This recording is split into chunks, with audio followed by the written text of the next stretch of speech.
Salut à toi cher humain et bienvenue sur Gaming News Planet. Aujourd'hui 3 news. Kena Bridge of Spirits révèle son poids sur PS5. Elden Ring, George R.R. Martin n'a pas participé au dialogue. Et enfin Xbox, Microsoft officialise un partenariat gaming avec les équipes d'une sélection nationale de football.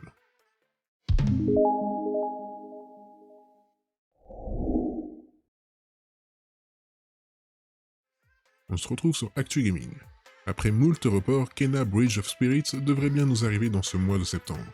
On l'attendait initialement pour le 24 août dernier, mais un retard de dernière minute l'a poussé vers le 21 septembre. Et on croise les doigts pour que ce soit la bonne cette fois. C'est bien possible, plus que l'on a appris quel était le poids du jeu, ce qui laisse penser que sa mise en ligne est bel et bien en chemin.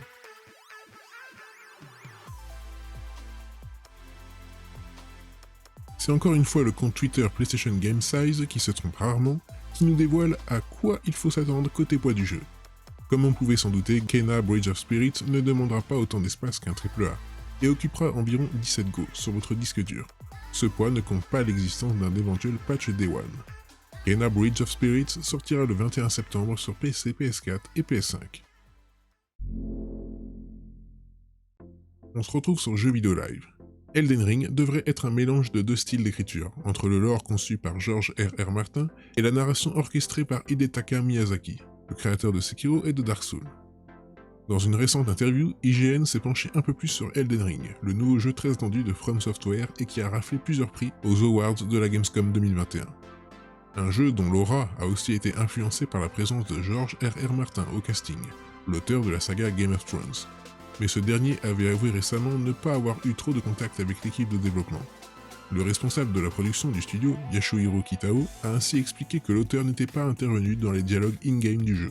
Tout le contenu interne sera bien l'œuvre du directeur de la création Hidetaka Miyazaki, qui avait signé l'histoire de Bloodborne, Sekiro ou encore les Dark Souls.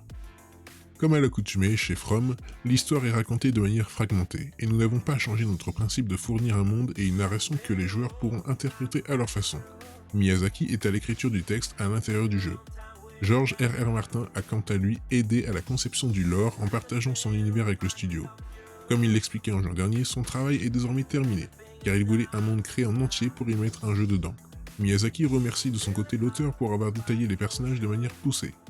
Il a apporté des choses que nous n'aurons pas pu faire nous-mêmes en termes de richesse de narration, de création de personnages et de dramatisation. Que donnera ce mélange en termes de profondeur de jeu? Réponse en janvier 2022 sur PC et console.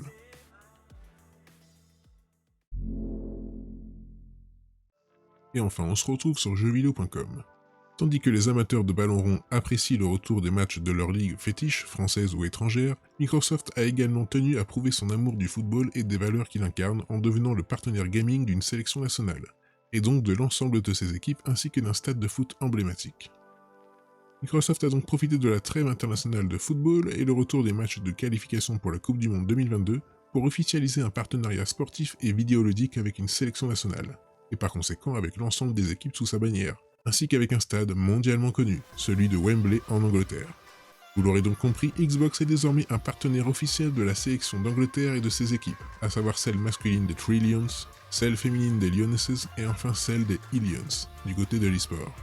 Pour l'occasion, Microsoft a diffusé une vidéo durant laquelle le stade de Wembley, déjà soutenu par l'opérateur anglais EE, et le centre d'entraînement de St. George's Park s'illumine en vert.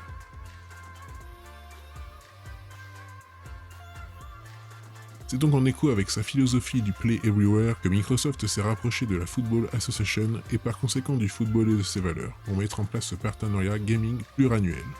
À cette occasion, les deux parties rappellent leur engagement en faveur de l'inclusion, de l'accessibilité et de la sécurité des jeux, et ce, pour tous. Une vision commune entre Xbox et la FA qui se traduit par ce message. Quand tout le monde joue, nous gagnons tous. Le partenariat entre les deux entités servira notamment, d'après Xbox, à apporter davantage de valeur aux équipes de football anglaises et à alimenter les rêves des joueurs et des fans du monde entier. Si vous souhaitez en apprendre davantage, un article a été publié de la part de Microsoft et de sa branche console Xbox. Et voilà, c'est la fin de cette vidéo, j'espère qu'elle vous aura plu. Si c'est le cas, n'oublie pas de mettre un like, de t'abonner, d'activer la petite cloche et de me suivre sur Twitter. Et moi je te dis à la prochaine, cher humain.